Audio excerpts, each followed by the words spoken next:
Hi, I'm Megan. Welcome to today's live reading of Love Bites More by T.L. Clark, presented by Itsy Bitsy Book Bits. Join me. Chapter 1, Stirrings. Elan.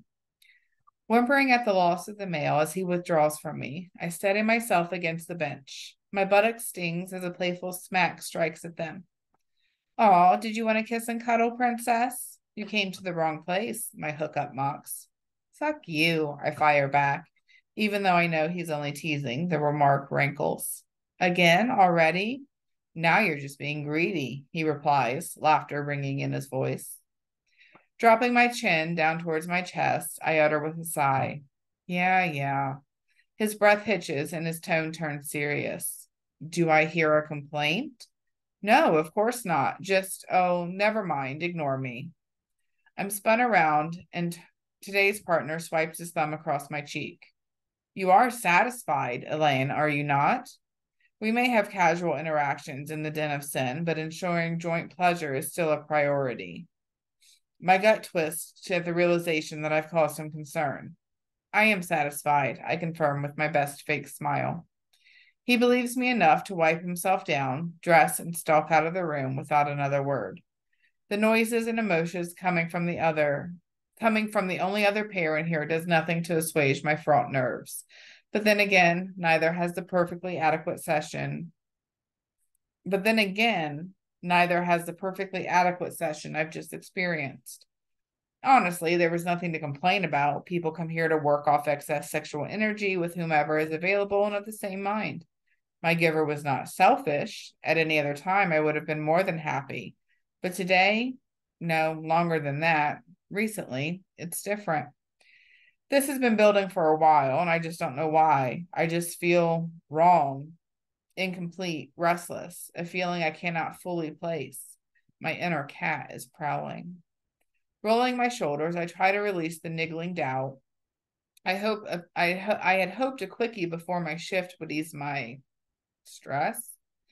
Washing my hands over my face, I take a deep breath and blow it out. Picking up a towel, I quickly wipe up the mess on my body and bench. The cleaning duty crew will wash down the room properly soon.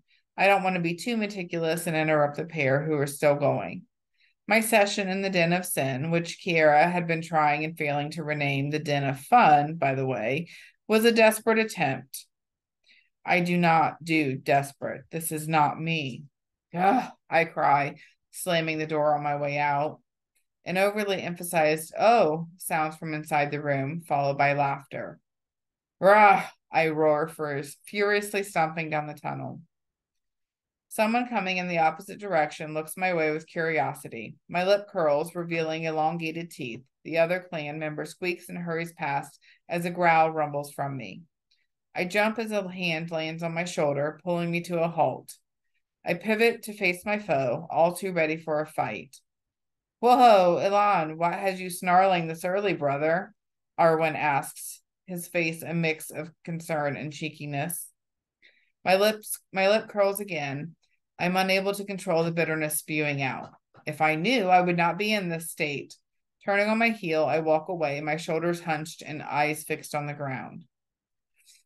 Oh no, you're not in love too, are you? Pryderi got all cranky when he met Kiera. Who is it? You can tell me. I hiss at my best friend. What is wrong with me? And whom would I be in love with, Arwyn? Goddess bless him. He just shrugs. I don't know. Maybe Kiera has a sister or a brother I've not heard of. Grinning widely, he shoves my arm, wiggling his eyebrows. His playfulness stops me in my tracks. Turning to look deep into his pale blue gaze, my shoulders relax as a sigh escapes me. Finally, a smile creeps across my anyone would do many bad things just for one kiss from dark pink lips. Others have told me about my mouth. It was not the flattery they intended. Anyway, Arwen is staring back with widened eyes. A rumble purrs out of my friend, which has me chuckling and shaking my head as my residual tension eases. I do not know how you do it, brother. Bowing my head close to his, I offer myself to his consolation. He does not disappoint, ever. His forehead meets mine, and we breathe deeply. We do not have to know, my friend, just Watch the magic unfold, he says, sweeping his hand out wide in front of us.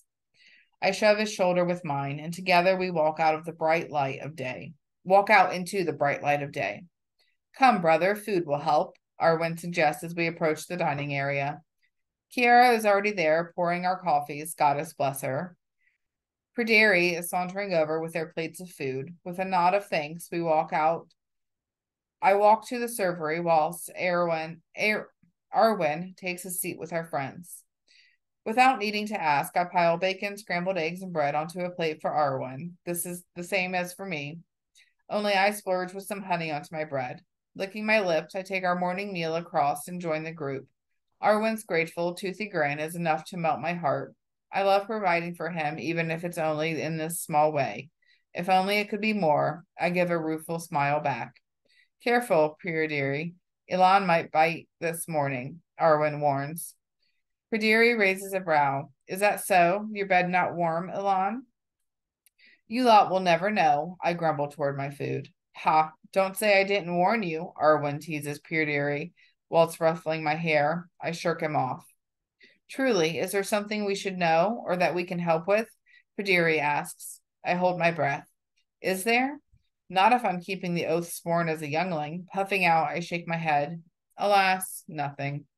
Glancing up, I observe 3 frowns directed towards me. Arwyn, sitting next to me, rubs my arm. Goddess, how I long for his touch. I thought it would get easier with time, but it only gets worse. The thing is, Arwyn, Pryderi, and I grew up together. We quickly showed signs of becoming watchers.